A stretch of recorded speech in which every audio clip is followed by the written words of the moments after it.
reviendrai. Mais on a voulu d'abord se concentrer sur l'un des scénarios que nous détaillait Laura Pouget tout à l'heure. Si Trump gagne, que se passe-t-il pour nous de l'autre côté de l'Atlantique? Eh bien, c'est l'inquiétude qui prédomine. Notre sécurité serait-elle menacée? Quid aussi de l'aide à l'Ukraine? Ça fait partie des questions que nous, de l'autre côté de l'Atlantique, donc on se pose.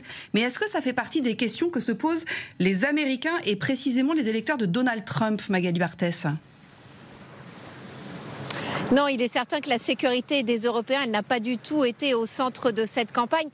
Vous savez, il y a quelques mois dans la presse, il y avait d'anciens conseillers de Donald Trump en rupture de banc qui expliquaient que Donald Trump, lors de son premier mandat, a eu un véritable moment où il a songé à quitter l'Alliance Atlantique avant d'être retenu par son entourage.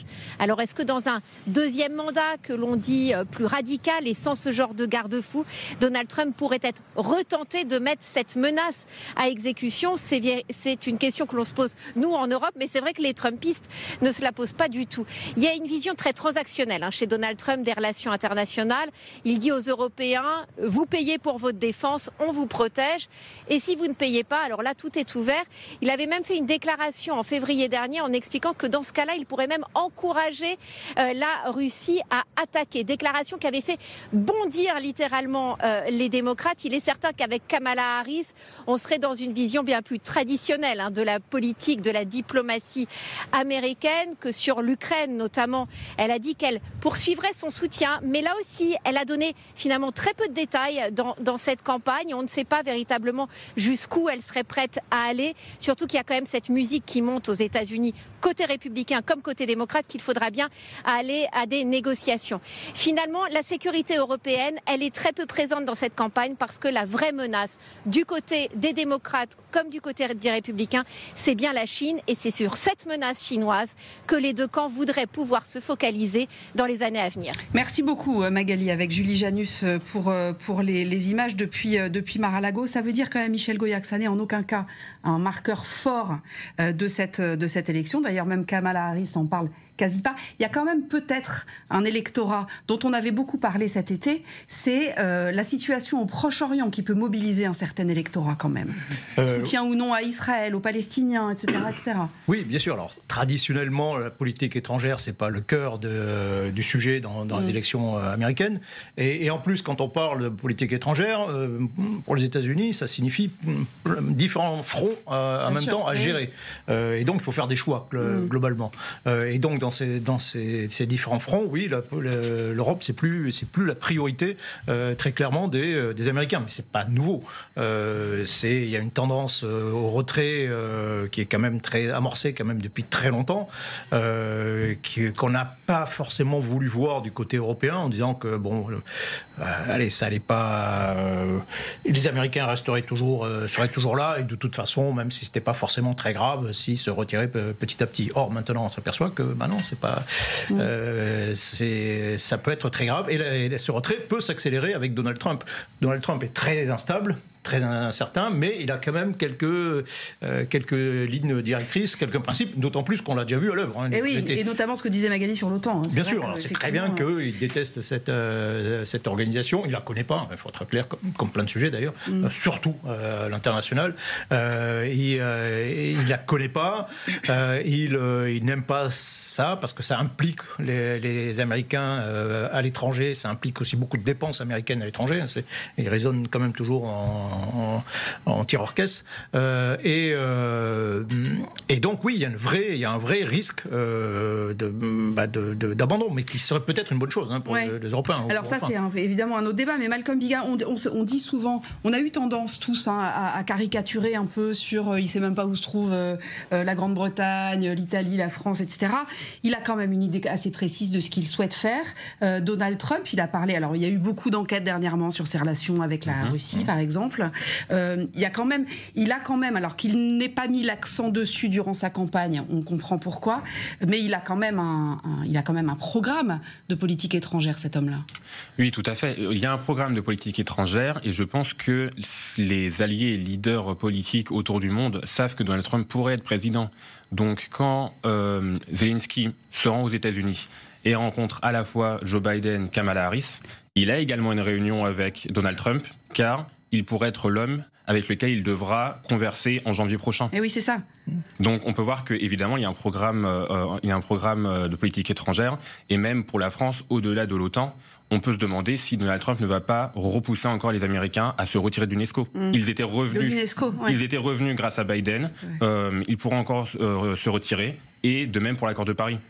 Des accords sur le climat. Alors, il y a un invité qui était à la radio ce matin sur France Inter, je ne sais pas si vous l'avez entendu, c'est Bernard Guetta, l'eurodéputé, qui était très intéressant, évidemment, sur ce qu'il pourrait se passer pour l'autre monde, si j'ose dire, après les élections américaines. Je voudrais que vous l'écoutiez.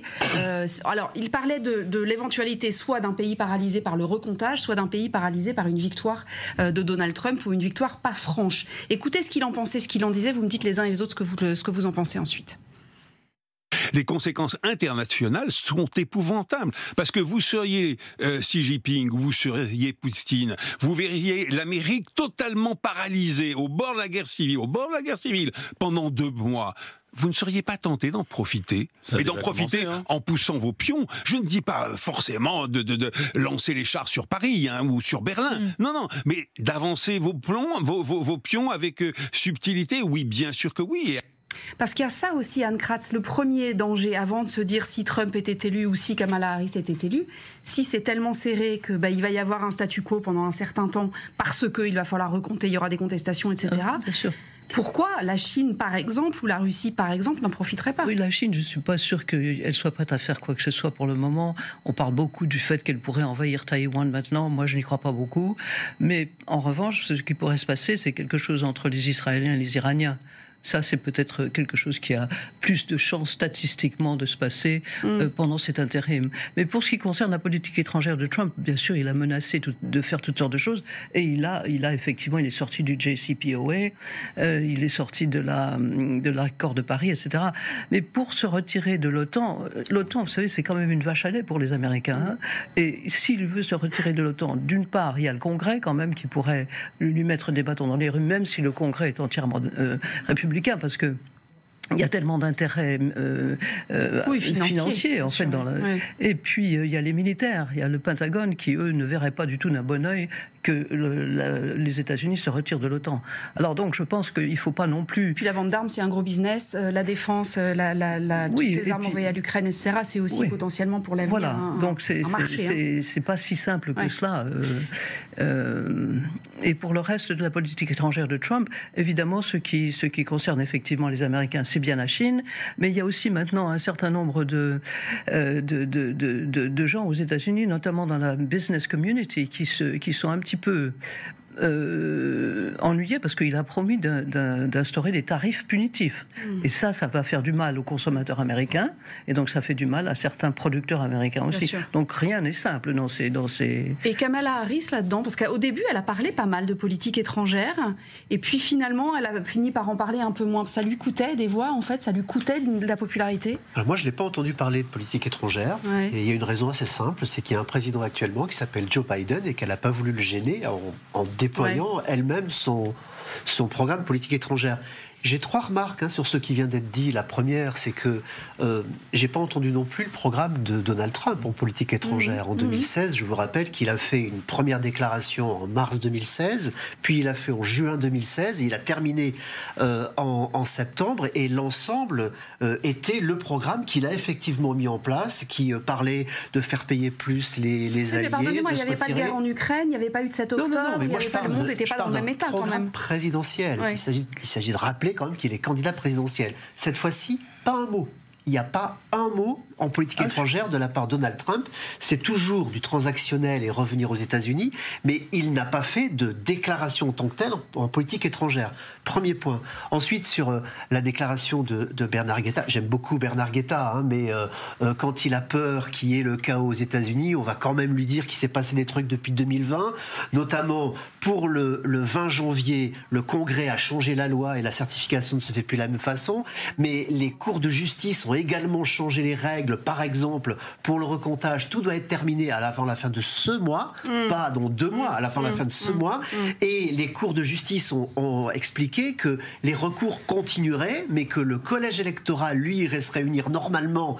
Donc il fallait qu'il y ait la liste qui soit faite. Si ce n'était pas fait, c'est les cours qui allaient donner les résultats. Donc il n'y aura pas de chaos. Oui, on abordait quand même pas mal les choses. Et non, mais là on joue à se faire peur. En réalité, on aura le résultat soit au petit matin, on aura le résultat, on connaîtra le nom du président.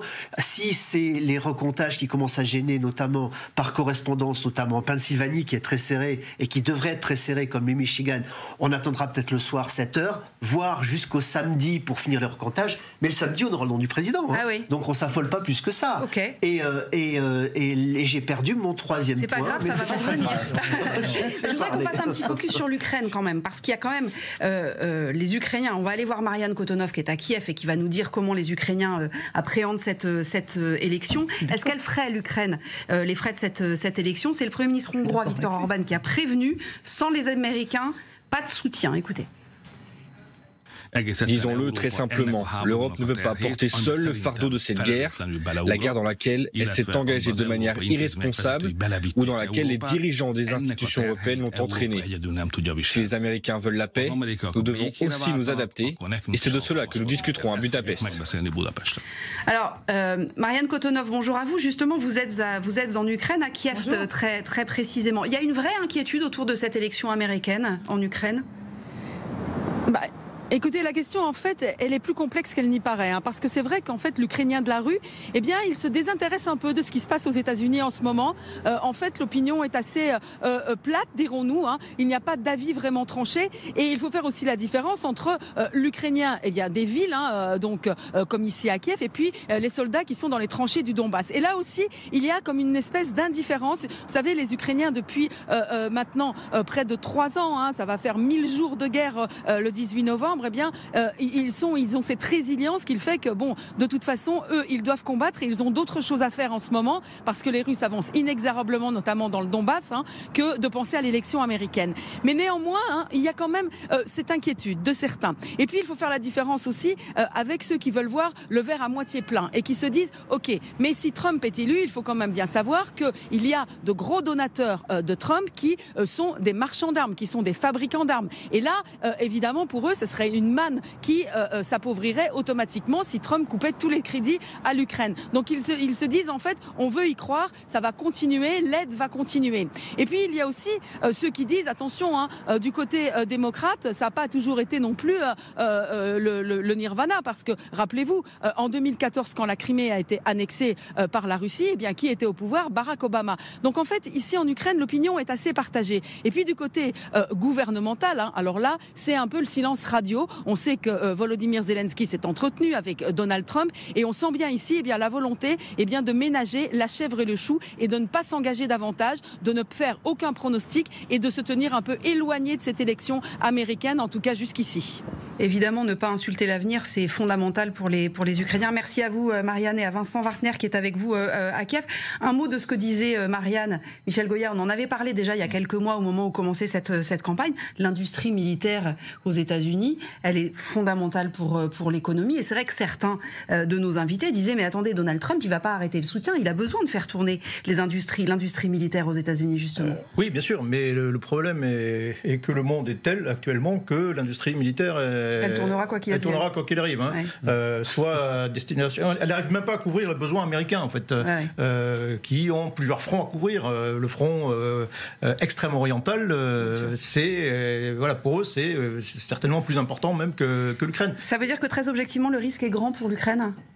Que ça se tarise, parce qu'on va se parler franchement, si les Américains ferment le robinet ou au moins le diminuent fortement, nous tout seuls avec nos non, mais il y a deux effets. Effectivement, les Américains, c'est 70% de l'aide militaire accordée à l'Ukraine, donc c'est évidemment colossal. Et il y a un effet indirect, c'est qu'il y a quand même aussi beaucoup de pays européens qui font un peu de suivisme vis-à-vis des Américains. Et donc, si les Américains lâchaient, certains en profiteraient, saisiraient aussi l'occasion pour dire bon, voilà, pourquoi nous on dépenserait, d'autant plus que ça servirait à plus grand-chose. Maintenant, non, il n'est pas dit que même avec Trump, que cette aide, en tout cas, s'arrête brutalement. D'abord parce qu'il y a des engagements qui sont faits, des choses qui sont votées, qui doivent arriver au fur et à mesure. Il y a toujours une inertie dans ces questions-là. Il n'est pas exclu que Trump aussi, on l'a dit, est suffisamment incertain pour éventuellement changer peut-être de politique à ce sujet. C'est pas dit, mais on peut pas l'exclure. On parlait tout à l'heure, je reviens sur la déclaration de Bernard Guetta, c'est ce que craignent les Russes ou Chinois.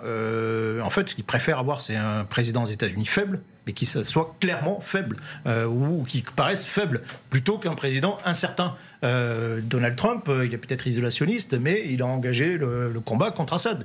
Ce qu'avait refusé de faire Obama, Trump l'a fait. Il a frappé sur Assad. Il a engagé un bras de fer contre l'Iran, y compris violent. Donc il peut, tout en étant isolationniste, il peut être violent et il peut pas hésiter à utiliser la force. Donc, d'ailleurs, certains disent qu'il ne sera pas homme à baisser les yeux devant Poutine. En fait, ne serait-ce que pour ça. Mais c'est son argument. Oui. Son argument de vente, c'est de dire, voilà, moi je suis un vrai leader, et puis on me la fait pas, je suis capable de m'imposer à tout le monde. Donc, en réalité, les choses sont pas si évidentes, si claires que ça pour le ça n'est pas si binaire. Malcolm Bigay, est-ce qu'il a dit un jour clairement, Trump, qu'il voulait la victoire de l'Ukraine ou pas ? Non. J'ai regardé, j'ai pas trouvé. J'ai pas trouvé non plus. Je pense que c'est comme le fait de reconnaître qu'il a perdu en 2020. On va avoir du mal à trouver une affirmation de la sorte.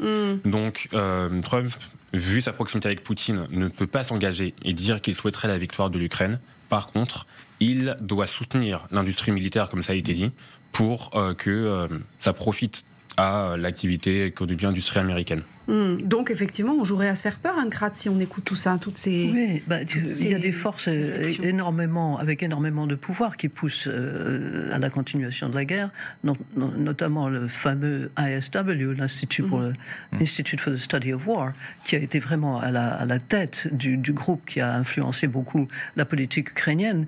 Et effectivement, eux, ils sont entièrement financés par le complexe militaro-industriel. Mais cela dit, comme ça vient d'être dit, le complexe militaro-industriel, il est florissant.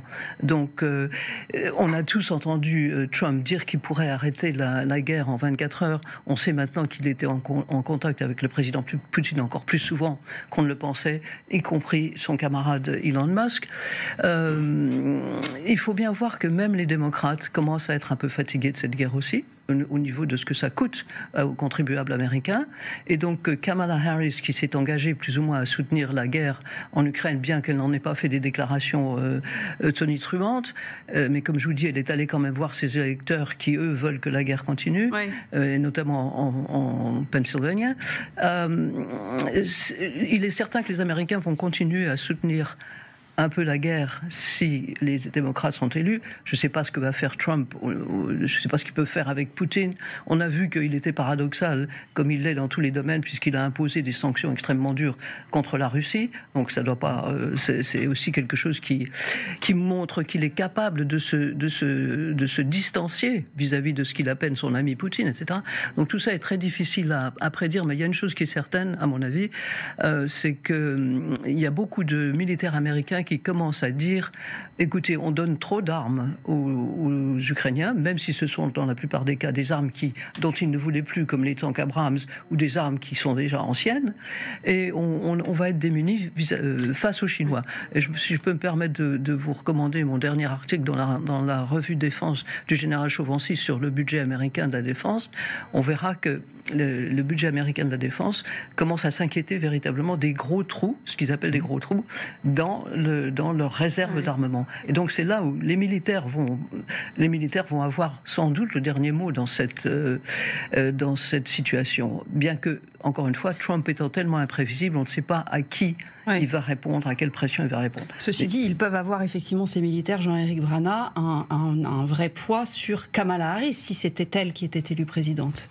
Alors, avant de parler du poids des militaires, on va quand même parler du poids du Congrès, si vous voulez bien, puisque tout passe par le Congrès. Oui. Et si on vote pour le président, on vote aussi pour un Congrès. Et avant de répondre en politique étrangère de ce que va faire Trump, on va regarder qui est au Congrès, quelle est la couleur de la Chambre, et à l'intérieur de cette couleur de Chambre quelle est la dynamique qui a été prise. Je rappelle quand même que les Républicains soutiennent la guerre en Ukraine, qui soutiennent l'envoi d'armement. Ils le soutiennent à une très haute dose, puisque c'est environ 70%, même s'il y avait une minorité agissante qui avait bloqué à certains moments à la Chambre des représentants, elle avait fait pour des raisons électoralistes. Oui, des raisons politiques, de politique intérieure. Il s'agissait de parler au fermier de l'Alabama en lui disant qu'on envoyait trop d'argent en Ukraine au lieu de l'envoyer chez lui à faire des hôpitaux ou machin.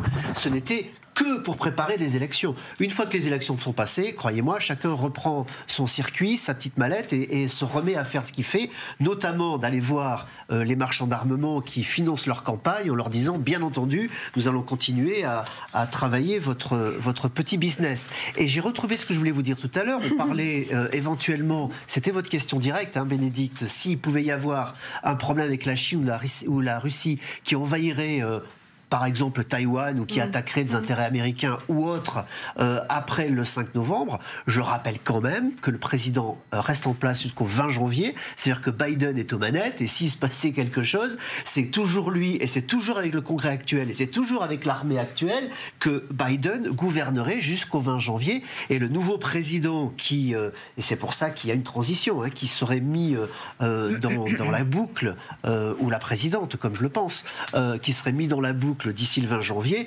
commencera à prendre le commandement, le co-commandement, pour pouvoir, le 20 janvier, être opérationnel. Donc moi, je ne vois pas de trou dans la raquette qui permettrait à une puissance étrangère de se servir d'un chaos aux États-Unis pour pouvoir faire ce qu'elle voudrait.